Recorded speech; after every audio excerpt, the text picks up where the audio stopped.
Cette semaine, à C'est quoi ton band? On reçoit Thomas Simon-Sadier. C'est quoi ton bail?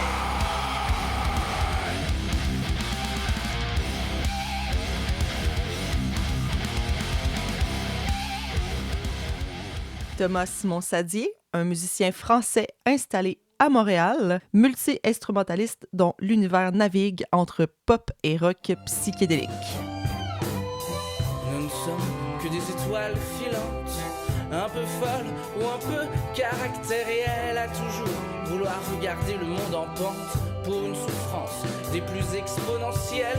Notre simple durée n'est plus suffisante. Donc, bonjour et bienvenue à C'est quoi ton band? Aujourd'hui, on reçoit Thomas Simon-Sadier. Bonsoir les amis, ou bonjour. Ben oui, enchanté. Également, ça fait plaisir d'être chez vous. Ben, un gros merci à toi d'être là. Puis, comment dire, t'es un artiste, à la musique que je vais te laisser, décrire, parce que c'est un style quand même assez particulier, puis moi, je veux pas m'enfarger des pleurs du tapis avec Le style, bon, c'est toujours très avec les sortes tout le temps un petit peu... Oui, bah c'est toujours compliqué de savoir aujourd'hui quel style on fait. Moi je fais de la chanson francophone rock, un peu. On peut dire ça comme ça, c'est du pop rock en français. Voilà, simple. Simple, efficace. Efficace, ouais, bah c'est une forme chanson avec des instruments rock, ouais, ce qu'on pourrait appeler du rock français ou du pop rock francophone, voilà. Je tiens à souligner aussi le saxophone dans ta musique. Le saxophone dans ma musique. Ben, dans le sens que, ben, tu sais, comment dire, il y a comme un petit côté plus... Ah, toi, t'as écouté mes morceaux de jazz alors? Ben, dans le fond, j'ai écouté comme, tu sais, la première tune en ce moment qui est sur Spotify, là, parce que j'en ai écouté plusieurs, tu sais, j'ai Ouais. pas tout écouté, mais tu sais, je trouvais qu'il y en avait qui avaient des petites parts saxophones. Ah ouais, des puis saxophones, tout, il y a plein d'instruments. Ouais, je trouvais ça intéressant, pour vrai, de Ouais. l'amener dans le projet, vraiment, là. Bah, j'essaie d'utiliser plein d'instruments différents, parce qu'on s'ennuie beaucoup avec les guitares. Mais ouais, j'essaie d'utiliser le plus d'instruments possible. Et ouais, j'utilise beaucoup de cuivre. En ce moment, j'ai enregistré alors, je suis en train de travailler sur un album orchestral avec un orchestre symphonique où il y a des cordes, des trompettes, des trombones et même de la scie musicale. Donc ouais, j'essaie vraiment d'utiliser des orchestrations riches, même si ouais, je viens quand même un peu du rock, il y a toujours une petite guitare derrière qui fait le rythme avec la batterie, quoi. T'es une personne multiprojet, là, justement. Si tu me parles de l'orchestre, peux-tu m'en parler un petit peu plus? Ouais, ben là j'ai enregistré 11 chansons avec une orchestration très riche, donc des cordes, des quatuors à cordes, beaucoup d'instruments de cuivre, tu vois, donc un truc très riche et qui va sortir avec un label de Montréal bientôt. Oh! Est-ce qu'on a une date de sortie prévue? Non, non, ben en fait j'ai fini l'enregistrement de tous les instruments acoustiques, donc toutes les cordes, tous les cuivres, tout ça. Et là, moi j'ai trouvé un label qui va retravailler les prods en rajoutant encore d'autres instruments pour faire un truc très riche. Super, ça. Puis, dans le fond, est-ce que c'est la première fois que tu as un label, tu sais, que tu es avec un label? Bah non, mais ça fait longtemps que je bosse avec plusieurs labels, mais là t'as mon album, tu vois, où il y a 3 labels qui ont travaillé dessus. Ouais, donc j'essaye de travailler avec des labels parce qu'on a besoin des labels pour avoir de la visibilité, puis une garantie aussi de pouvoir trouver des shows et d'avancer dans le monde de la musique. Effectivement. Puis, tantôt, justement, on regardait parce que en ce moment, j'ai devant moi une pochette Vinyle. de ton vinyle. Ouais. Puis, justement, je trouve ça vraiment intéressant parce que le côté graphique, c'est vraiment beau, tu sais, pour... on va pouvoir placer une photo quelque part pour que les gens voient.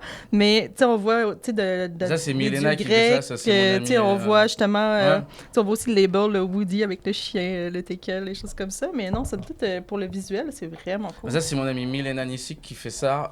C'est une artiste franco-serbe qui habite à Belgrade, donc la capitale de la Serbie. Elle était avec moi au secondaire, on était les deux seuls artistes de la classe. Donc voilà, ça fait maintenant 20 ans qu'elle fait mes pochettes d'albums. Quand même, très cool.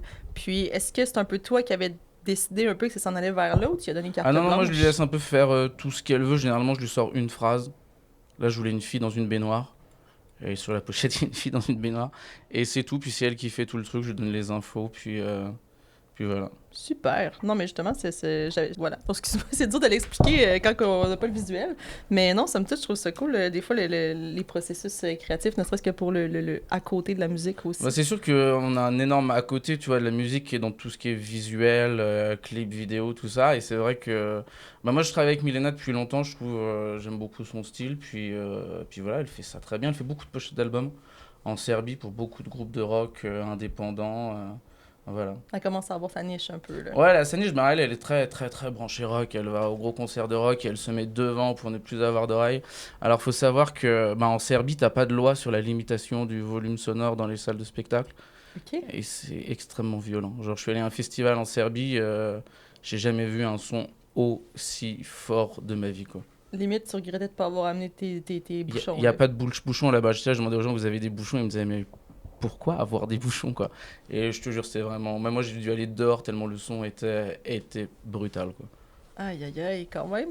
Ah ouais, c'était vraiment... T'étais dans... Ouh! Ouais, c'est fort. Puis, dans le fond, est-ce que, tu sais, comment dire, tu parles de musique comme ça, t'aimes les shows. Tu sais, toi, côté musique, c'est quoi qui t'inspire ou tu sais, c'est quoi que t'aimes? Parce que des fois, ça peut être un peu une espèce de clash entre ce que tu fais et ce que t'aimes. Bah, mais... ouais, c'est un peu ça. Moi, je suis très bipolaire dans mes goûts musicaux. J'aime autant la chanson française à texte que la musique électro ou la musique indienne ou le gros rock brutal. Donc c'est vrai que je suis un peu dans tous les styles. Moi j'ai différents projets pour ça aussi. Mais c'est vrai que ouais, il y a beaucoup de projets qui se mélangent dans ma musique, quoi. Et beaucoup de styles.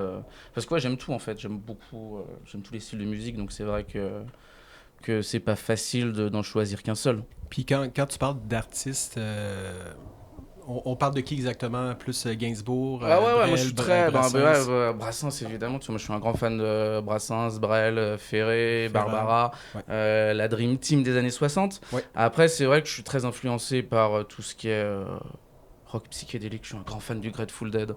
Je suis un grand fan de Jefferson Airplane, les Brainstorm Massacre, les Dandy Warhol. Désolé, je dis les noms à la française, c'est Dandy Warhol. Ben non, c'est parfait. Je suis un grand fan aussi de tout ce qui est musique instrumentale, genre Nils Fram. En ce moment, je suis un grand fan de ce qu'il fait. Par exemple, il est à Montréal bientôt en plus. Ou Annie Arani, la pianiste Annie Arani, je sais pas si tu la connais, c'est une pianiste Oui, de nom. polonaise virtuose qui elle sample du piano. Donc en fait, elle va jouer une partie de piano, puis ça va boucler, puis elle va superposer, et du coup, elle te fait des espèces d'orchestre de piano toute seule. C'est génial, quoi. C'est vraiment. Moi, je trouve que c'est un des plus grands artistes de notre époque. Mais ouais, j'ai plein d'influences, tu vois. C'est ça qui est compliqué, vu que j'aime la musique. J'ai étudié la musique, j'ai fait beaucoup de jazz aussi. J'étais au conservatoire de jazz, puis j'ai fait un master dans le jazz. Donc c'est vrai que je viens beaucoup aussi de. Tu sais, j'aime Django Reinhardt, j'aime le jazz. Donc c'est vrai qu'on arrive à un stade où tout ça se mélange. Et donc ouais, je fais des albums de jazz, des albums plus rock, des albums instrumentaux pour montrer tout ce que j'aime, quoi. Comme tu as dit, dans le fond, c'est un album, un certain album pourrait être plus jazz, l'autre. Donc Ouais, tu bah, vas j'ai pas fait- nécessairement fusionner tout Ouais, ça. ben, ça dépend. J'aime bien les albums, tu sais, qui ont un style. Par exemple, un album. J'aime bien les gens qui font un album folk, un album rock, un album électro. Ouais, plus que tout mélanger, Tout un mélanger. album avec Il y tous en a les plein styles, qui hein. font Ouais, ça, ouais, tu sais, c'est ouais. un truc, t'as beaucoup de chanteurs français, par exemple Benjamin Biolay, que j'aime beaucoup. Lui, il mélange vraiment chaque album, c'est une espèce de compilation de plein de styles, de plein de trucs. Chaque chanson est différente dans tout. J'aime aussi, tu vois, mais j'aime bien aussi les albums où tu sais que c'est un album folk, un album plus acoustique, où Ouais. voilà, chaque album raconte un peu une histoire, Voilà, c'est comme ça un peu que je travaille, tu vois. Oh, c'est parfait. Très intéressant. Puis on dirait justement que tu arrives de loin dans la musique. Tu sais, justement, tu l'as étudié, comme tu en parlais tantôt. Ouais. Puis, tu sais, ça fait au-dessus de 20 ans, là. Tu sais, c'est quand même un parcours... tu sais, Merci comment de me dire, rappeler que je vieillis. On est tous dans ce cas-là, t'inquiète. Oui, c'est effrayant. Ouais, bah c'est vrai que j'ai fait que de la musique depuis que j'ai 13 ans. Donc après, c'est compliqué d'être quelqu'un de normal, tu vois. Mais ouais, donc je fais que ça. J'enseigne la musique, je fais des cours de musique, je produis de la musique, j'ai mon petit studio, j'écris des chansons des fois pour les autres. Donc ouais, je fais que de la musique. Quand même, tu sais, t'en manges, là, tu sais, c'est... Ouais, des fois j'en ai un peu marre, tu vois. Mais non, c'est cool de... C'est un bon monde, tu vois. Il y a plein de choses cool qu'on découvre. Mais effectivement, puis tu sais, ça fait du bien aussi de tu sais, sortir un peu son côté créatif, peu importe que ce soit dans la musique ou autre. Fait que, en tant qu'artiste, les gens se comprennent sur ce point-là. Puis aussi, côté sonorité, là, pour la voix, tu sais, un peu la façon que tu chantes. Ouais, ben j'ai une voix horrible, donc j'ai pas une jolie voix. Je ne fais pas partie des grandes voix du Québec. Non, c'est une catastrophe, tu vois. Genre, j'ai beaucoup de qualités, j'écris des bonnes chansons, je suis un super bon musicien, je sais faire des prods, mais j'ai une voix très particulière. Donc oui, alors la voix, je fais de mon mieux, tu vois. C'est Ben, vraiment en le fait, truc moi, que je j'allais travaille dire pour que... améliorer. Moi, en fait, moi, j'allais dire que ça me faisait penser un petit peu des petites tournures à la Pierre Lapointe. Donc, non, c'est ça, je trouvais qu'il y avait des petits airs, des petits... dans le delivery, un peu, là. Dans Je le trouvais délire. que... Ouais, non, mais vraiment, je trouvais Ouais. que ça pouvait avoir des petits parallèles ici et là. Bah oui, je fais partie des chanteurs qui n'ont pas de voix et qui cherchent des manières de faire passer ça joli, donc je pense qu'on doit être plusieurs dans le cas là. Il y a beaucoup de gens qui me comparent à Miosek aussi pour la voix, parce que Miosek, je sais pas si tu connais Miosek, Aucune idée. Non, c'est un chanteur breton alcoolique extrêmement drôle et dépressif. ça sonne intéressant. C'est un beau pitch de vente. Non, c'est un mec, il est hyper drôle, mais ses chansons, ça te donne envie de te tailler les veines, quoi. Ok. Et il était très connu dans les années 90, c'est un chanteur qui déteste tous ses albums, mais qui est hyper drôle, qui est hyper mélancolique Et qui continue. et qui a une voix, mais vraiment une voix moche, quoi. Mais justement, parce qu'il a cette voix moche, ça fait tout le personnage, tu vois. Ouais, ouais. Et il chante des fois des chansons sur 2 ou 3 notes.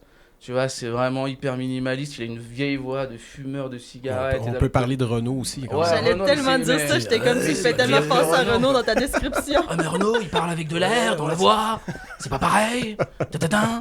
Allez porter les tu sais, les Ouais. notes plus hautes, c'est comme ouais.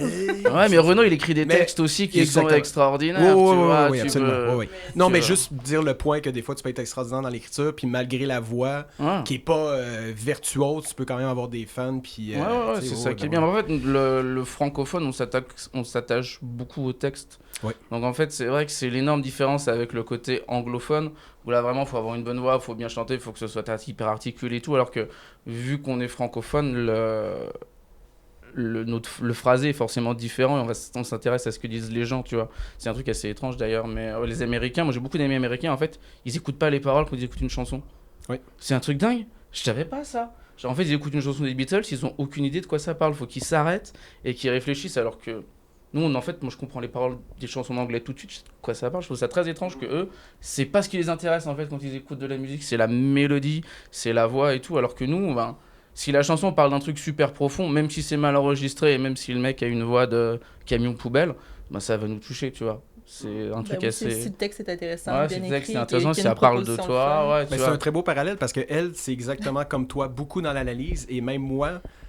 C'est drôle parce que tu dis c'est fou qu'après tant d'années ils ne comprennent pas la chanson, ou peu importe, moi c'est exactement ça. Il y a certaines fois je vais lire puis putain, ok, ça fait 25 ans que je viens de comprendre le sens de cette chanson-là, mais moi exactement comparativement à elle, c'est beaucoup plus l'ambiance Ouais. musicale puis ensuite les paroles, donc c'est Non, en bien fait, que t'en genre, parles, là. j'ai eu cet esprit d'analyser tout de suite, en fait, quand j'étais petit, quand j'écoutais des chansons, de quoi ça parlait, tu vois, parce que je retenais super bien les paroles depuis tout petit.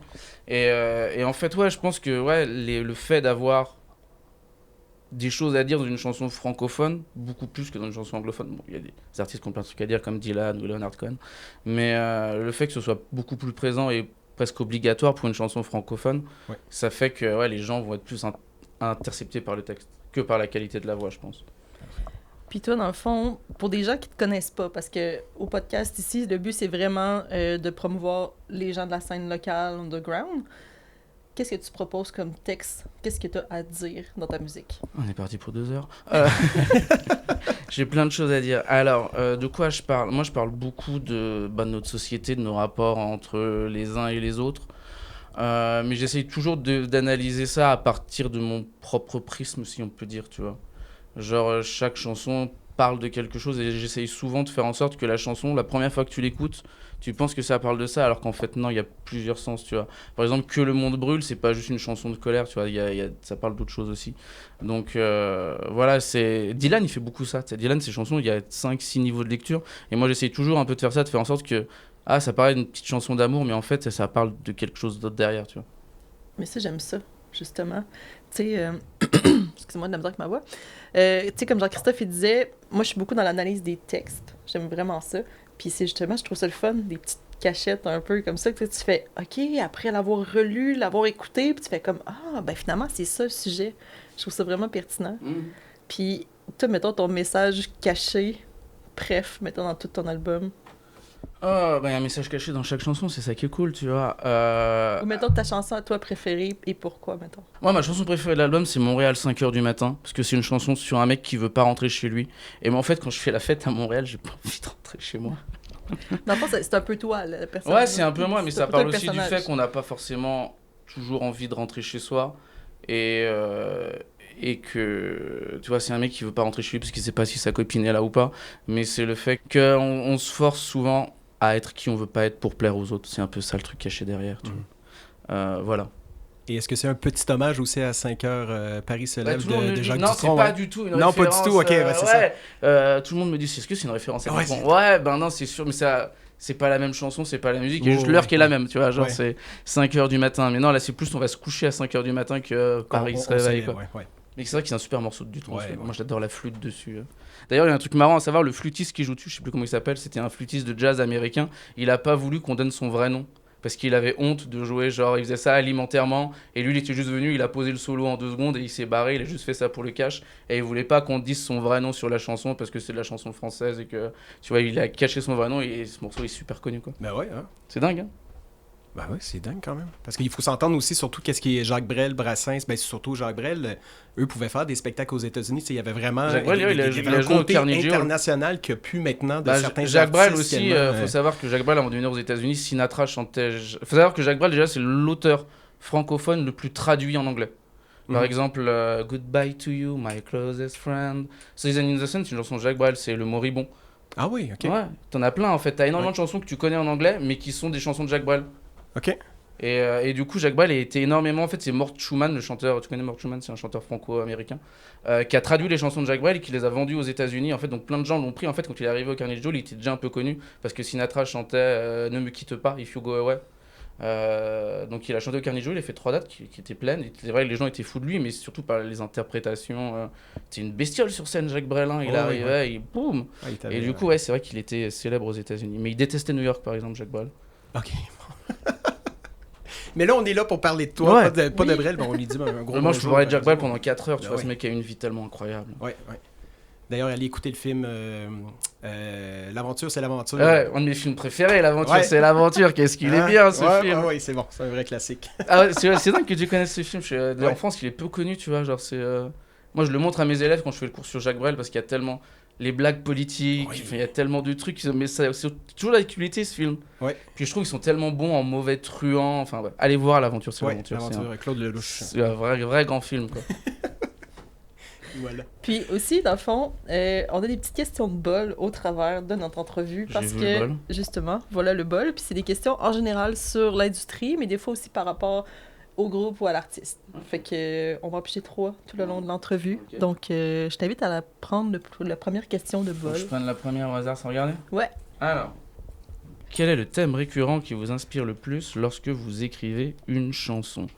Waouh, super question. Le thème. Qu'est-ce que je peux te dire? Alors moi, en fait, chaque chanson a un peu un thème différent. Donc c'est vrai que chaque chanson a un thème différent. Donc j'ai pas de thème récurrent. Mais je t'avoue que par exemple dans les chansons d'amour, un thème récurrent, c'est plus le couple que l'amour, par exemple. Tu vois, je trouve qu'il y a plus de choses à dire sur le couple. C'est un peu plus sur la le relation. fait d'être amoureux, ouais. Okay. Donc ça, par exemple, dans mes chansons d'amour, c'est ce qui revient comme thème récurrent, mais en dehors de ça, non, j'ai pas vraiment de thème récurrent à part la liberté, l'amour, la vie, tout ce qu'on ressent de manière générale en tant qu'homo sapiens, tu vois, comme émotions diverses et variées. Donc j'ai pas un thème récurrent, non, je parle pas que d'une seule chose. J'aurais aimé être un artiste de space rock qui ne parle que de l'espace, mais après 3 chansons sur le Big Bang, j'étais à sec, donc non, pas de thème récurrent. Je suis désolé, c'est une question un peu... Mais il n'y a pas de problème, écoute. Il n'y a pas de mauvaise réponse.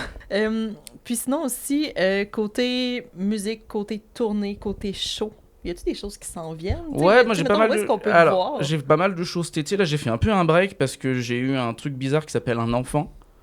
Tu vois, et c'est très difficile de rentrer le soir très tard, de devoir gérer un bébé le lendemain. C'est quand même... ce qu'il y a de plus dur, tu vois, sur Terre. Donc, j'ai un peu ralenti les shows pour ça. Puis c'est vrai que, ouais, j'étais fatigué. Tu sais, s'occuper d'un enfant, ça épuise quand même. Tu vois, quand tu veux faire le truc bien, et tous les jours et tout, cette boum, boum, boum. Donc j'ai un peu ralenti, mais là, cet été, j'en fais pas mal. Je joue le 12 juin au Barfly à Montréal. Après, je vais jouer à Ottawa avec les vilains 91 Dominos. Oh oui, on les aime. Et après, j'ai encore 2-3 shows. On joue encore avec 91 Dominos le 14 août au Turbo House.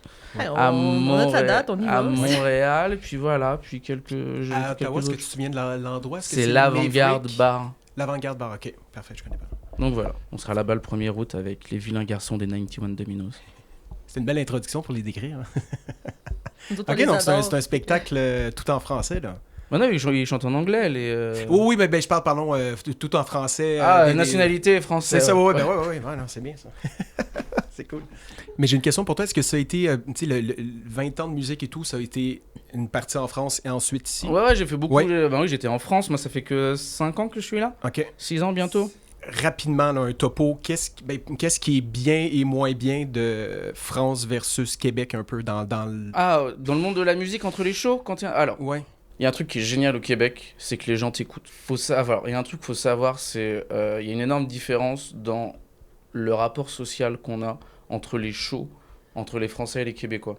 Mhm. C'est-à-dire que les Québécois, ils vont à un show pour écouter le show, alors que les Français, ils vont à un show pour être avec leurs potes, ils ont plus tendance à boire des coups et ils s'en foutent de qui c'est qui joue.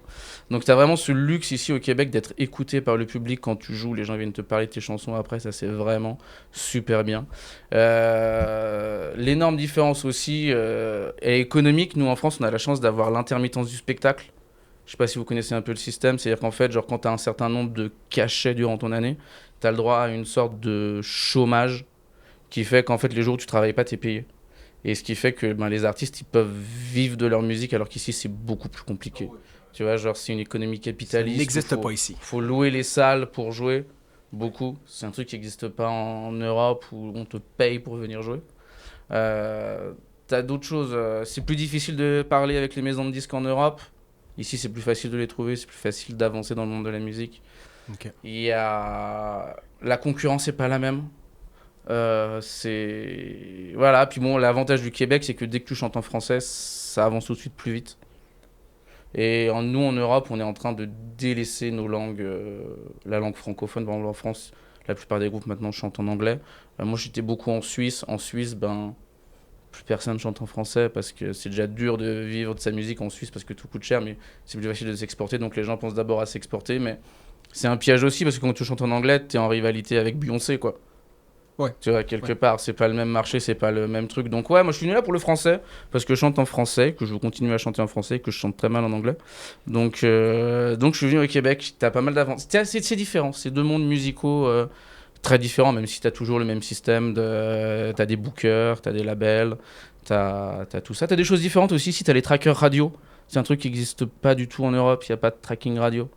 Par exemple, il n'y a personne qui va te... C'est plus les relationnistes de presse qui font ça. Ouais, c'est ça, hein, ouais, Tu vois, ok. Ouais. ici, c'est un peu... T'as des corps de métier un peu différents, mais sinon, voilà.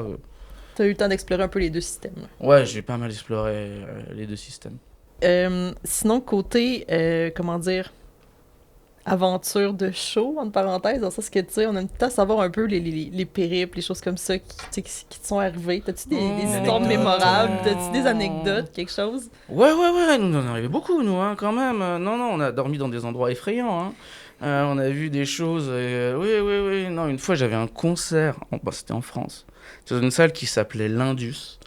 C'était en Bourgogne, donc c'était à 2h30 de chez moi. On boucle le show avec mon band, on y va. On arrive là-bas, le mec qui tenait la salle était défoncé à l'héros, à moitié à poil, elle se chie dessus au milieu de la salle comme ça. What? Et genre... Je tiens à dire que c'est l'anecdote la plus crunchy qu'on a entendue. Tu te tiens la palme de la C'était même pas fini l'anecdote. Ouais, puis le mec il avait un chien, et en fait quand on a ouvert la porte, le chien il s'est barré, et le mec tout ce qu'il disait c'est ramène-moi mon chien, donc j'ai couru dans les champs, j'ai rattrapé son chien, je lui ai rendu, et le mec il a juste pas bougé, il m'a dit merci, et j'ai jamais plus de nouvelles de cet endroit, il a fermé genre quelques jours après. Ouais. Wow, donc c'est lui qui s'occupait de la sono? C'est lui, c'était le patron de la salle quoi. Wow. Ok. Ok, ouais. Donc on a fait l'alerte, on a fait 5 heures de route, on est arrivé, on a vu ça, on est reparti. Ah, ça doit pas bien partir la journée, hein, de se dire, bon, ok, le gars il est sur l'héroïne, Ouais. On commence le spectacle quand? En tout cas, non, on est reparti, on n'allait pas insister, quoi, je pense que... Ouais, non, j'ai dormi on a vu des endroits, des choses effrayantes. Mais je jouais beaucoup quand même en France, quand j'étais en France, je faisais entre 2012 et 2019, quand je suis parti, je faisais entre les bonnes années 80 concerts par an et les mauvaises 50. Donc ça veut dire que je jouais 2-3 fois par semaine. Donc ouais, on a vu plein d'endroits, plein de trucs. Qu'est-ce que t'as côtoyé des groupes Ouais, j'ai fait la première partie de Black Bomb A. Ok. Je sais pas si tu connais Black Bomb A. C'est quoi de nom? C'est un gros groupe de métal français.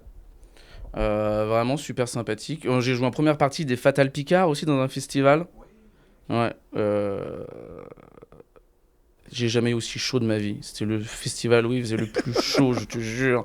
Les gens étaient cachés à l'ombre et je dégoulinais. Tu sais, puis c'est horrible parce que quand tu transpires sur scène, déjà je leur avais dit de pas mettre de lumière, mais ils ont mis des lights alors que c'était genre fin d'après-midi. Et je te jure, ce qui est horrible, c'est quand tu transpires dans les yeux. Ouais. Ça, c'est horrible. Tu sais, puis ça s'arrête pas, donc t'es là, tu dois jouer. C'est. Non, c'est fait partie des pires conditions. Ça, on jouait en montagne. Une fois, j'avais joué pour un festival sur les pistes de ski. Non, c'est l'enfer. T'as froid, t'as les mains comme ça. Ah ouais, tu joues un accord, ça se désaccorde. C'est horrible, c'est horrible. Mais les endroits sont le fun quand même. Ah, c'est fun, tu nous dis une piste de ski, tu nous dis ouais. Le Rodi il te transporte en motoneige, c'est cool, tu vois. Mais, c'est cool, hein? Mais après, t'as froid. Moi, j'avais froid aux mains pendant genre 3 jours. C'était horrible, quoi. Puis quand vous étiez en France, vous étiez combien? Est-ce que vous étiez 3-4 musiciens? Ouais, moi j'avais un groupe qui s'appelait The Momos, Dr. Sad and The Momos, mon projet s'appelait Dr. Sad avant. J'ai pris mon vrai nom quand je suis arrivé au Québec. Ok. Et j'avais un groupe avec trois musiciens qui m'accompagnaient. On faisait des shows, on tournait, on faisait de la route, c'était le fun. Puis de la tourner un peu quand même. Là. Ouais, fallait jouer, tu vois. Puis en plus, mes copains, ils faisaient vraiment que ça. Parce que moi j'étais encore étudiant, je faisais mon doctorat. Mais eux, fallait qu'ils mangent, tu vois, donc il fallait qu'on trouve des shows payés. Donc à cette époque-là, j'étais doué pour trouver des shows. Et j'arrivais, on enchaînait, on en faisait 2-3 par semaine. C'était quand même. On faisait de la route. Non, excuse-moi de la misère avec ma voix. Mettons, une fois que t'es arrivé au Québec, tu sais, comment ça s'est. Tu sais, comment t'as réussi à faire ta place? Il y a eu la pandémie quand je suis arrivé au Québec. Ouais, bienvenue au Québec. Ouais. Le super timing. Donc non, quand je suis arrivé, c'était compliqué parce que j'étais bloqué pendant 2 ans. Donc c'était joyeux. Donc le temps d'arriver, j'ai fait quelques shows pendant la pandémie. J'ai eu de la chance parce qu'il y en a beaucoup qui sont passés en mode show online. Donc l'Orbit, j'ai pu faire des shows online. J'ai pu faire des shows online avec l'équipe du MEL, c'est le festival de Longueuil. Ouais.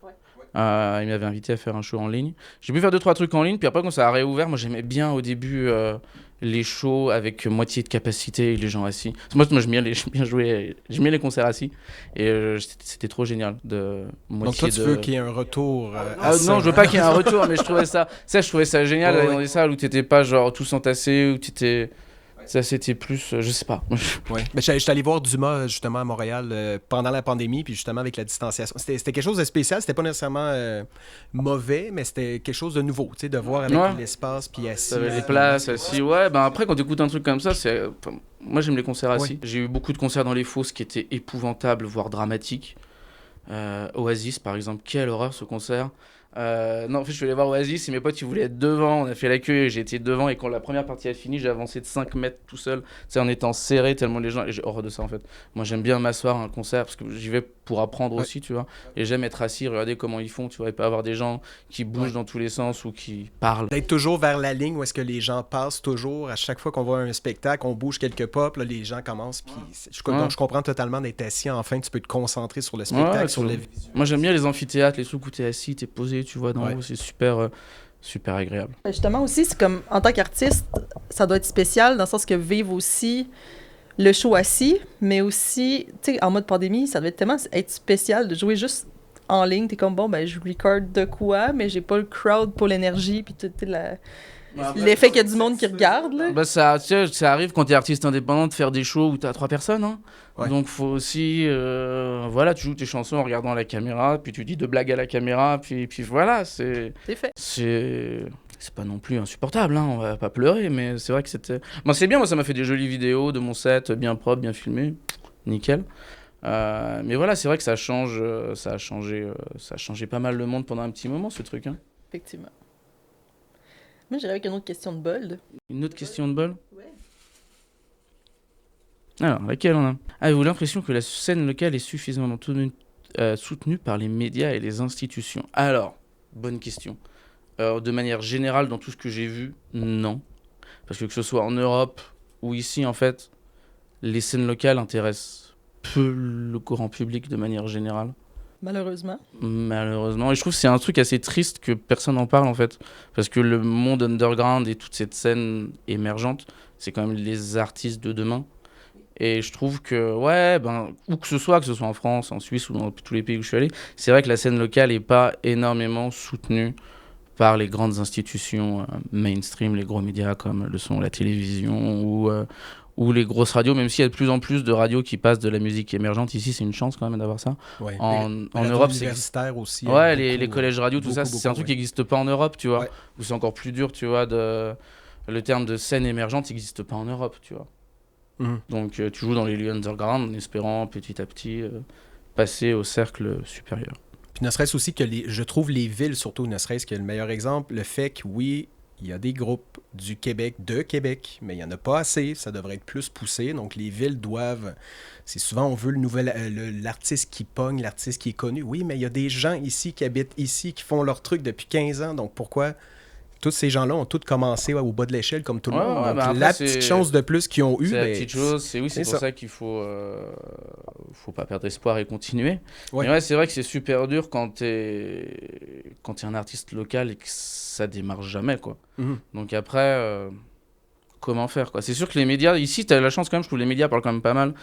J'arrive à avoir des médias pour les sorties de mon album alors que je suis un étranger qui vit de là depuis 5 ans, tu vois, c'est quand même beaucoup plus facile, je veux dire, de contacter les médias ici que ce serait en Europe, par exemple.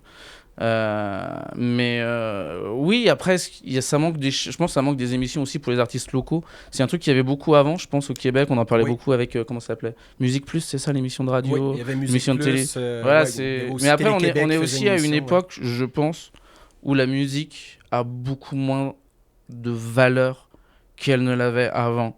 Tu vois, dans les années 90, par exemple, c'était pas du tout pareil, le rapport de consommation de la musique, comment les gens achetaient, qu'est-ce qui les intéressait. Aujourd'hui, la musique a perdu énormément de son pouvoir auprès des jeunes, aussi beaucoup, tu vois. Les jeunes, ils s'intéressent plus autant à la musique que moi, je l'étais à leur âge, tu vois. Je trouve ça très triste. Mais ouais, la musique et le pouvoir musical a un peu disparu. Donc c'est sûr que ça intéresse beaucoup moins les gens, puis de nouvelles choses sont arrivées, de nouveaux médias, les podcasts, par exemple. Oui. Tu vois, ça n'existait pas dans les années 90. Les gens consomment des podcasts. Oui. Mais d'où le pourquoi de la création ici, c'est que justement... Puis tu restes quand même un beau portrait quand même du Québec, mais je trouve qu'il y a beaucoup encore de job à faire là-dessus. Puis de dire, Radio-Canada ne parle pas des artistes qui ne sont pas signés. TVA non plus. V non plus. Donc c'est qui va en parler à part certaines... Il faut qu'il y ait de ça, parce qu'il y a plein d'artistes, il y a plein d'artistes. C'est sûr qu'il y a... il faut juste leur donner une tribune. Ouais, non, mais au Québec, il y a quand même une super scène underground. Alors, est-ce que vraiment on peut dire underground ? Parce que pour moi, underground, c'est plus gros rock au fond d'une cave, tu vois. Parce que tu as aussi beaucoup d'artistes de pop, tout simplement, tu sais, qui peuvent marcher et plaire à un grand nombre, tu vois, qui sont toujours dans l'ombre aujourd'hui. Mais bon, tu as quand même, je trouve, ici, tu as cette chance où tu peux quand même jouer plus facilement en étant underground. C'est beaucoup plus compliqué en Europe, tu vois. Mais c'est vrai qu'il te faut un label. Tu es obligé de passer par le label pour pouvoir atteindre les gros médias, quoi. C'est une sorte de carte qui te permet de discuter avec les gens et d'être pris au sérieux. Ouais. C'est vrai que c'est très compliqué d'arriver les mains dans les poches vers des médias en disant « Hey, écoute mon album ». Tu vois, il faut toujours ce gage de la maison de disques, du machin qui t'aide à contacter les médias. Pourquoi aussi que le do-it-yourself, le DIY, a commencé à prendre un peu plus d'expansion du côté de la musique, parce que c'est tellement dur, des fois, juste d'avoir accès à un label, puis de dire, bon, ben moi, ce qui est dans le contrat, comment ça fonctionne, ça me convient, puis en même temps, des fois, c'est juste d'arriver là, d'être capable d'avoir un contrat. Fait que là, les gens, ils se sont dit, bon, ben, fuck it, moi, je vais le faire tout seul. Je vais le faire chez nous, puis je vais faire mes affaires, puis pour vrai, il y a des bands qui réussissent très bien. Après, ça dépend, oui. Ce format-là aussi. Le punk, principalement, parce que le do-it-yourself, ça vient beaucoup du punk aussi. Mais c'est vrai que de plus en plus de groupes font tout, quoi. Font les vidéos, font la promo, font les relations de presse. On est obligé un peu de tout faire si on veut pouvoir que notre projet avance, quoi. Puis c'est vrai qu'on a de plus en plus d'outils pour tout faire. Que ce soit l'IA, par exemple. Je me sers beaucoup ChatGPT pour écrire des communiqués de presse. C'est sûr que on peut y arriver, mais c'est vrai que c'est dur, t'es tout seul, quoi. Tu montes ton entreprise tout seul, faut arriver à gagner de l'argent tout seul, tu vois, sans avoir quelqu'un qui te trouve tes shows ou qui vend ta musique, quoi. Parce que vendre sa musique, c'est hyper difficile, cette personne sait le faire. Puis même auparavant, c'est que le label, j'arrive, je te paye le studio, nanana. Maintenant, c'est plus la même c'est game. plus dans la relation de presse, dans l'internet, mais c'est les labels. Tu travailles quand même encore beaucoup. T'as des labels. Maintenant, en fait, ce qui a changé, c'est que chaque label, c'est un peu spécialisé dans un truc, donc faut que tu signes avec plusieurs labels pour avoir un peu le truc. T'as des labels qui vont te faire tourner, d'autres labels qui vont avoir le studio, d'autres labels qui vont gérer de la promo. Tout dépend vraiment le label et qu'est-ce qu'est-ce qu'il sait faire, quoi. Maintenant, on en arrive un peu à ça. C'est pour ça que je bosse avec plusieurs labels pour avoir, genre, par exemple, cet album-là, il y a un label suisse qui fait la distribution, il y a un label qui a fait le remix, il y a un label qui a payé, et il y a un label qui fait la promo au Canada. Donc, ça permet d'avoir vraiment, tu vois, une gamme de services, si on peut dire ça comme ça. Mais en fait, moi, j'ai une question. Parce que, tu sais, vu que c'est plusieurs labels qui travaillent sur un album, comment ça fonctionne? Parce que, tu sais, je sais pas pourquoi, mais dans ma tête, c'était tu fais ça avec en un fait, label, il y a chaque label a un job différent. Woody a fait le mastering et la production des chansons, fait la diffusion en radio. Urgence Disc, lui, ben, il a mis des sous dans le projet, il en a pris une partie pour les vendre et les distribuer en Europe. Paroisse Records, ils ont fait donc la moitié ils ont fait les remixes, parce que ça c'est un maxi EP, t'as l'EP sur une face et t'as les remixes sur l'autre. Ils ont fait les remixes et ils ont payé une partie du vinyle. Puis tu sais, dans le fond, tu y vas un peu selon chacun leur spécificité. Ouais, voilà, ben, moi je leur- gère avec tout le monde pour que chacun sur le projet mette ses billes et puis voilà. Tu sais, déjà, c'est dur de trouver un label, mais comment tu fais pour en trouver 4? Bah, il y en a un, c'est mon micro-label, Namaskar Records. Moi j'avais un label en France qui s'appelait PTP, puis je voulais en faire un ici, mais avec la pandémie j'ai pas eu le temps, donc j'ai mon micro-label pour sortir certains de mes projets. Mais comment je les trouve? Urgence Disc, que je bosse avec eux depuis 2018. Ils m'ont sorti plusieurs de mes projets en Europe. Paroisse Records, ils ont sorti un. Oui, c'est une fille qui s'appelle Stéphanie qui gère ce label. Elle en a plusieurs. Elle a même un label spécialement pour les filles qui s'appelle Girls on Wax. Et elle gère C'est 5 nice. elle gère 5 labels en Suisse. Et donc elle m'a fait déjà pas mal de remix. J'avais sorti plusieurs EP chez elle. J'avais sorti un projet d'électro. Puis voilà, puis comme ça permet. Eux, ça les aide beaucoup parce qu'ils peuvent demander les subventions. Comme quoi ils font rayonner la musique suisse à l'étranger. Puis les Québécois peuvent demander des subventions, comme quoi ils font rayonner la musique québécoise à l'étranger. Tu vois, comme ça, tout le monde est content, on peut demander ses subventions, machin. Et voilà, C'est mon petit truc, ça. c'est un deal, quoi. Là, c'est parfait. Excellent. Ben écoute, je dirais que la dernière question de bol. Dernière question du bol. Oui. Quelle est votre source d'inspiration principale lorsque vous écrivez des nouvelles... lorsque Ben, vous c'est sûr écrivez... qu'on en a parlé tantôt. Les sources, là, c'est plus les sources d'inspiration. Qu'est-ce qui t'inspire? L'autre, c'était les thèmes. Je peux prendre une autre chanson. Une autre chanson. Comme tu veux. Oh, comme tu veux. 1, 2, 3, bon, j'en prends une autre.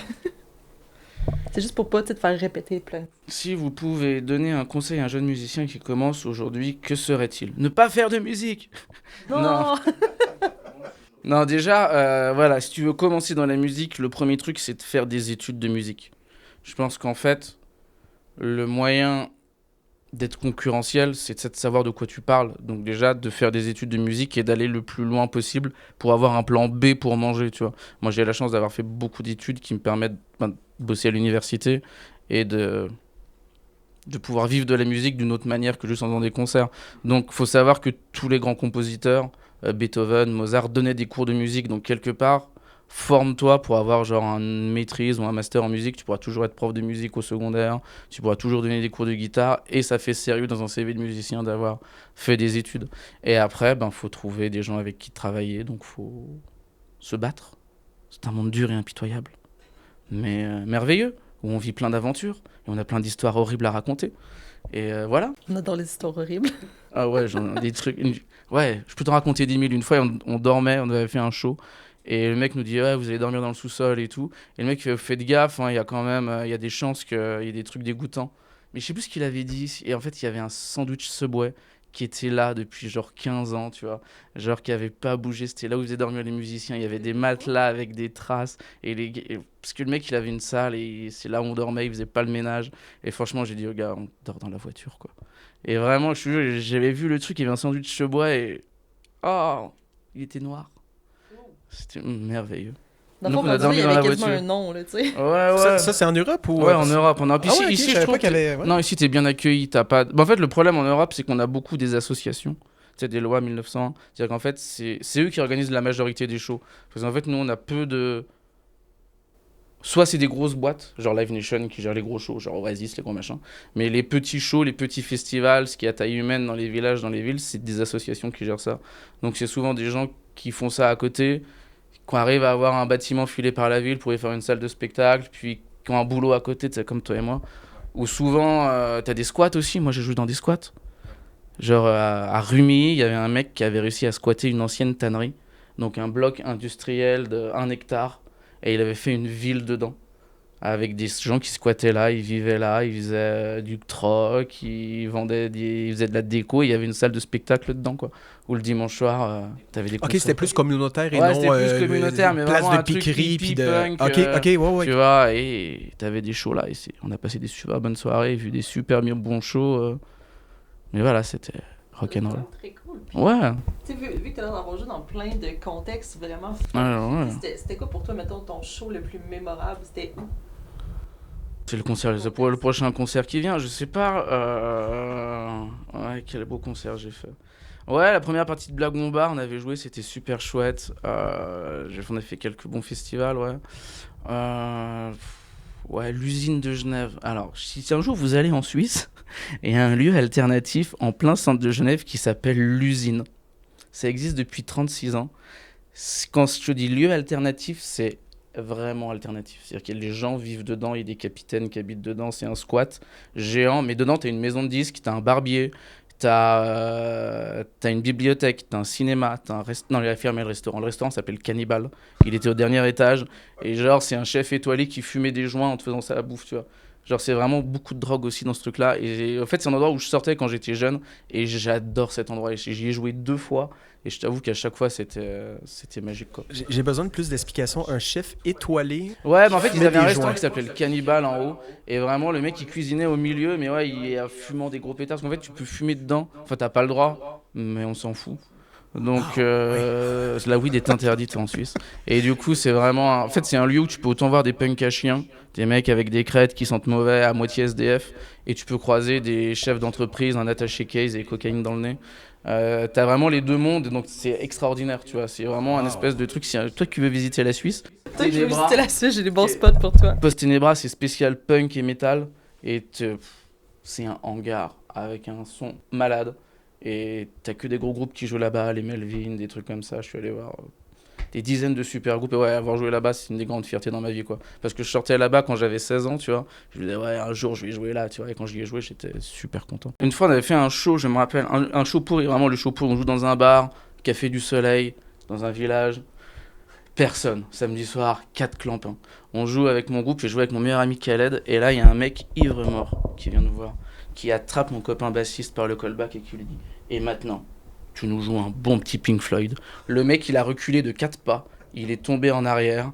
Et genre, on a dû appeler les pompiers et le SAMU. Ils sont venus le voir. Ils l'ont emmené, quoi. Et la patronne voulait pas nous payer. Je me rappelle cette soirée, j'ai dû négocier. Ouais. Bref, mais on est reparti avec 200 €. Mais voilà, tu vois, genre, il t'arrive des fois, à force de faire beaucoup de shows, ouais, il t'arrive souvent des aventures, des mecs qui balancent la bière sur la table de mixage 2 minutes avant que tu montes sur scène. Toujours des choses comme ça. Des gens ivres-morts, des gens qui se battent. Pour toi, c'est la routine, là. Ouais, bah là, j'ai un peu ralenti les concerts. Je suis un peu en mode papa, tu vois. Je fais des concerts piano-voix où les gens sont assis. C'est beaucoup plus cool, tu vois. Oui. J'imagine des punks qui sont en train de faire la fête avec ta musique plus relax. Ouais, non, c'est ça. Mais l'univers, ouais, ben ouais, mais c'est comme ça. T'as toujours des. Ça reste une expérience que tu vas t'en souvenir. Ouais, ben c'est ça qui est cool, tu vois. C'est sûr que, bah voilà, c'est la grande truc question que tu poserais à un jeune musicien. C'est sûr que faire de la musique, c'est une mauvaise idée, quoi.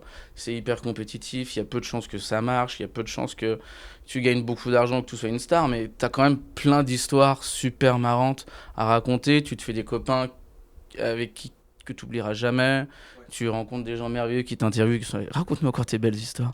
Mais ouais, donc Puis voilà, moi maintenant je commence à le faire sur plusieurs continents. Donc après, voilà, je me fais des copains ici musiciens. Je sais que si un jour je déménage vivre ailleurs, ben, je les ferai tourner, tu vois. Parce que moi j'ai essayé de faire venir jouer mes copains français ici. J'ai organisé 2 petites tournées pour des copains français. Mais j'aimerais bien plus tard envoyer mes potes québécois jouer en Suisse, tu vois, parce que ça paye bien la Suisse. Donc voilà, mais c'est vrai que les billets d'avion commencent à coûter de plus en plus cher. Mais oui, c'est sûr que c'est bien de connaître un peu du monde à travers le monde, comme ça tu peux avoir des projets transcontinentaux, tu peux toujours avoir... Mais c'est surtout de connaître l'univers, mais selon les pays, puis selon les... Ouais, selon les pays. Parce que là, tu nous parles, c'est vraiment intéressant en Europe, comment que oui, il y a certains avantages, côté c'est plus peut-être gouvernemental un peu, il aide un peu plus. Ici, c'est vraiment juste à coup de, on vous donne des subventions ici et là, mais c'est... C'est des trucs qui n'existent pas en France, nous, avoir des subventions, tu les as genre... Vous connaissiez Johnny Hallyday ? Johnny Hallyday, qui est mort depuis plusieurs années, a eu, il y a quoi l'année dernière, la subvention des jeunes créateurs de la SACEM, l'équivalent de la SOCAN. Il y a un petit peu de délai, là, mais... Il y a un long délai. Puis déjà, il est plus jeune créateur, il est Non, mort. non, ben quoi. non, ben non. Mais tu vois, genre, c'est le truc, genre, les subventions en France qui sont filées, c'est aux grands artistes, tu vois. C'est pas. Donc, nous, on n'a pas de subvention, c'est un truc qui n'existe pas. Ici, c'est quand même cool d'avoir ça. Tu peux vraiment te payer ton enregistrement, ton album. Mais on va se dire, admettons, que les gens plus connus comme Mario Pelcha, tu sais, c'est beaucoup plus simple pour lui ou pour certains artistes qui, malheureusement, lui, il n'y a plus de problème là, à rouler. Il roule sa bosse. Donc, pouvez-vous donner de l'argent aux gens qui commencent vraiment? Mais donc, je pense que c'est un peu le même problème. Hein. Oui, ils subventionnent, mais des gens qui n'ont pas besoin de cet argent-là un peu. Ou, je suis assez d'accord avec ça. T'as le même problème un peu partout, mais c'est vrai que où va l'argent des subventions et à qui, c'est une bonne question. C'est pareil pour les droits d'auteur des radios. Donc voilà, ça c'est un peu tous les pays, je pense.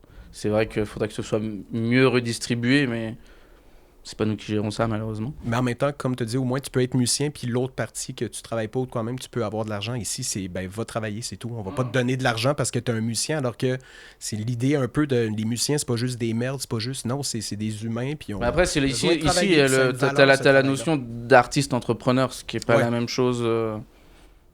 C'est un gros mot en Europe de dire artiste entrepreneur, tu vois. Ben, toi, c'est clairement ça, parce que t'es capable de moi, je suis entrepreneur parce que j'ai aussi une famille d'entrepreneurs et que j'ai compris dès le début que si c'est pas toi qui gères ton truc, tu joues de la musique dans ta chambre et...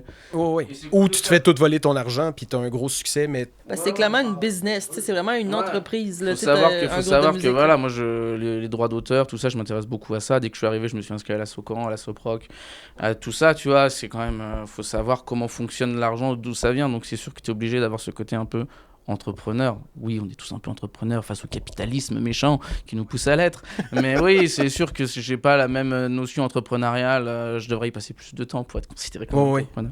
Mais c'est vrai qu'effectivement, en étant comme ça, c'est comme un comptable qui s'y connaît bien. Bon, il peut savoir, je peux économiser là, je peux avoir une subvention là, je peux... Mais si tu le sais pas, tu le sais pas. Mais si tu prends le temps, justement, de... Faudrait former les artistes là-dessus. En fait, je prends le temps de juste plugger de façon tout à fait, non rémunérée mon ancienne école. Parce que avant de starter officiellement le projet, j'ai fait la formation industrie du spectacle du CFPMB, donc Centre de formation professionnelle Maurice Barbeau, qui est à Québec. On peut faire ça en ligne. Puis ce qui est vraiment cool, c'est que c'est des gens de l'industrie. Donc, par exemple, qui me parle. Donc, par exemple, un de mes profs, moi, c'était François O'Valenti, le gars d'Envol et Macadam, qui a fait aussi Woodstock Cowboys pendant longtemps, puis des choses comme ça. Tu sais, c'est des gens de l'industrie qui viennent nous parler. Puis en plus, il y a plusieurs aspects, comme par exemple, comment ça fonctionne, mettons, pour avoir ta tune à radio, comment ça marche les subventions, comment ça marche le côté légal, comment ça marche. Tu sais, ça parle de l'industrie au complet. Puis ce qui est vraiment cool, c'est que tu arrives là, puis ils te disent pas nécessairement « Hey, on va starter ta carrière ». C'est pas là pour ça. Ils sont là pour t'aider à comprendre. Ils sont là aussi pour les contacts. Tu sais, c'est pour plein de trucs. Fait pour vrai, c'est une super de belle base. Tous les artistes, justement, qui sont à l'écoute en ce moment, c'est un super cours. Donc, industrie du spectacle. Non, mais c'est sûr qu'il faut se former pour connaître tout ça. Puis en fait, c'est sous format de lancement d'entreprise. Parce que dans le fond, c'est un ASP en lancement d'entreprise, mais le sujet, c'est l'industrie du spectacle. Fait que c'est un peu entre parenthèses, l'excuse de faire ton cours, mais tu sais, c'est vraiment très complet, vraiment bien. Puis moi, je trouve que c'est très, très pertinent parce que les gens qui veulent faire de la musique, justement, des fois, ils savent pas par où commencer. C'est sûr, tu sais pas par où commencer, tu sais pas... Ouais, c'est sûr, il faut se former, il faut qu'on t'explique comment tout ça fonctionne. Parce que sinon, tu y arrives pas, tu sais pas par où rentrer, en fait. Voilà. Puis, tu sais, des fois, juste mieux comprendre l'industrie, aussi te mettre dans la tête, justement, comme qu'on disait, comme qu'on vient de dire, c'est que ton projet... vois-le comme une entreprise parce que c'est quelque chose que tu travailles dessus, tu t'occupes de tous les aspects, là. C'est vraiment quelque chose, fait qu'il faut vraiment le prendre de cette façon-là si justement tu veux aller de l'avant. Puis est-ce que je peux poser la question bonbon? Oui, justement, on y arrivait, donc... Souvent, dans les fins d'entrevue, on pose une question bonbon. Donc, tu te réveilles, t'as la journée de tes rêves, il y a 2 questions. C'est où le spectacle que tu voudrais faire de tes rêves et avec quel artiste? En première partie, après Mort ou Vivant. Donc, c'est vraiment... À Mort ou Vivant, je peux faire... oui, non, c'est vraiment ton dream team. Là, c'est la journée que tu vas être le plus heureux de ta vie. Tu as un spectacle soit en première partie ou après d'autres groupes. Ça peut être des très gros groupes. C'est qui et où? L'endroit, je t'avoue que j'ai aucune idée comme ça. Je suis pas... Ça peut être un contexte aussi. Mais moi, c'est Petrucciani. J'aurais adoré jouer avec Petrucciani. Je sais pas si tu connais Michel Petrucciani. De nom. Le pianiste de jazz handicapé, là, qui avait la maladie des os de verre. Bref, la seule preuve que Dieu existe, peut-être. Ouais, moi j'aurais adoré taper la jam avec un mec de ce niveau-là, quoi. Mais ouais, Petrucciani, moi, c'est là, j'aurais rêvé de voir ce gars sur scène parce que c'est un fou furieux. Ou par contre, ça, je sais pas, j'ai pas dans le droit. Il y en a qui je rêve de faire l'Olympia, les Zéniths, moi non. J'ai pas spécialement de lieu. Et là, tu parles bien de l'Olympia de France, de Paris, Ouais, et non de Montréal. Oui. Je pense que l'Olympia de Montréal doit être joli aussi comme ça. Oui, il est quand même joli. Genre, l'Olympia, c'est une grande salle. Je suis pas allé, non, j'ai fait le Club Soda. Je trouve le Club Soda très beau. C'est le premier concert que j'ai fait à Montréal. Je suis allé voir un tribute des Doors là-bas. Et et de loin, c'est vrai que tu fermais les yeux, t'avais l'impression que c'était les Doors. Les mecs avaient le look, le gars avait la même voix que Jim, la même prestance, c'était trop bien. Et elle est magnifique cette salle, tout en rectangle là, tout en longueur. Elle est vraiment... j'aimerais bien jouer au Club Soda, je pense que ou au Fouf, j'aimerais bien jouer au Fouf. Parce que les Fouf, c'est quand même un endroit légendaire à Montréal, tu vois. Un autre classique, effectivement. Ouais, mais bon, ils font que de la musique. Mais je présume qu'il doit y avoir d'autres styles, mais effectivement, un trio jazz, c'est peut-être moins, c'est pas trop moins ça. Ouais. Ben écoute, un énorme merci d'avoir été avec nous. Merci à nous. vous, les amis, de m'avoir accueilli dans votre humble demeure. Moi, pour vrai, j'aurais pris encore 8 autres de tes anecdotes de show. Écoute, j'écrirai un livre. C'est vraiment le fun parce que justement, on a quelqu'un qui a voyagé un peu partout, donc c'est pas juste de dire la réalité au Québec musical, c'est ça. Donc des fois, on c'est dirait vrai que c'est c'est la encore question plus qu'on pose global. beaucoup ici, les artistes québécois, c'est comment c'est de jouer en France. C'est l'enfer, n'allez pas. Non, ça dépend vraiment. C'est vrai que c'est deux mondes différents. Puis moi, je conseille vraiment aux artistes québécois d'aller jouer en France parce que les Français adore les Québécois. Je sais pas pourquoi, je pense que c'est à cause de Notre-Dame de Paris, Garou, fin des années 90, quand tout le monde était waouh, les grandes voix du Québec. Mon père est fan de Linda Lemay, par exemple. Mon père est monté à Paris pour aller voir Linda Lemay, il a tous les CD de Linda Lemay. Oh là là, ouais, il y a un amour du Québec. Et moi, dans ma région, dès qu'il y avait un groupe québécois qui venait, quel que soit son style de musique, tout le monde allait voir ça, tu vois. Parce que il y a une espèce d'amour des Québécois, de la façon dont vous parlez, de vos musiques, de tout ça. Ben juste dire que Pierre Lapointe, les Parisiens ont préféré Pierre Lapointe avant que les Québécois aiment. Hein.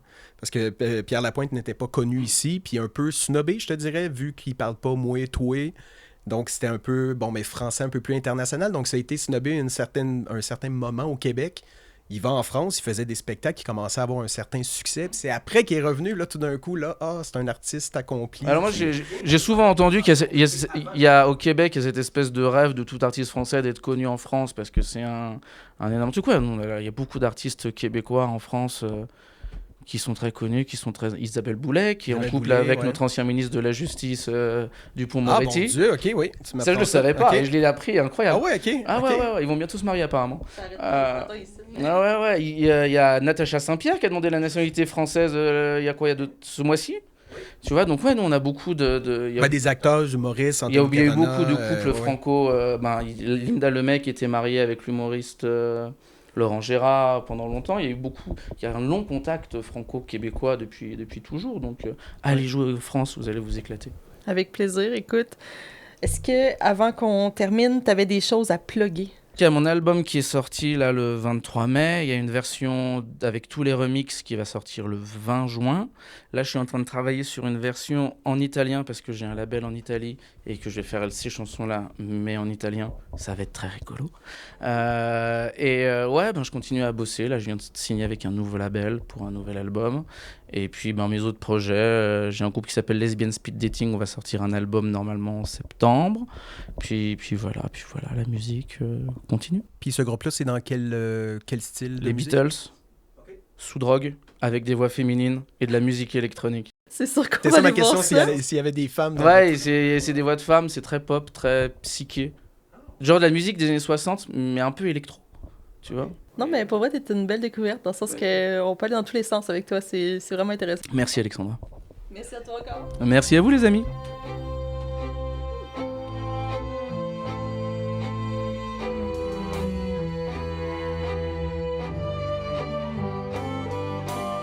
Nous ne sommes que des étoiles filantes qui traverseront une seule fois le ciel, un peu errante, parfois réconfortante, toujours amour, mais rarement providentielle. Nous sommes si faibles et si chancelantes, même si parfois certains nous trouvent belles. Nous ne sommes rien qu'une voix suppliante de pouvoir faire partie de la ribambelle. Je serai ton étoile filante et tu seras ma voie lactée, et tu seras être accueillante. Et je saurais t'aimer, je serai ton étoile filante. Et tu seras ma seule destinée dans cette course errante. Il n'y a que toi à aimer.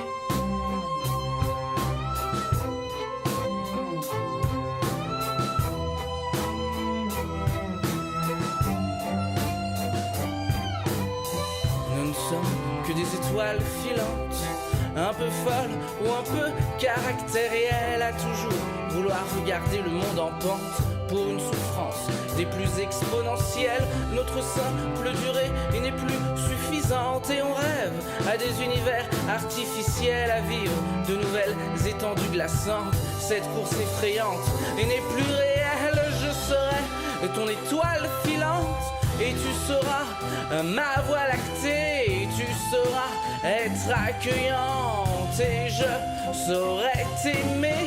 Je serai ton étoile filante et tu seras ma seule destinée dans cette course errante.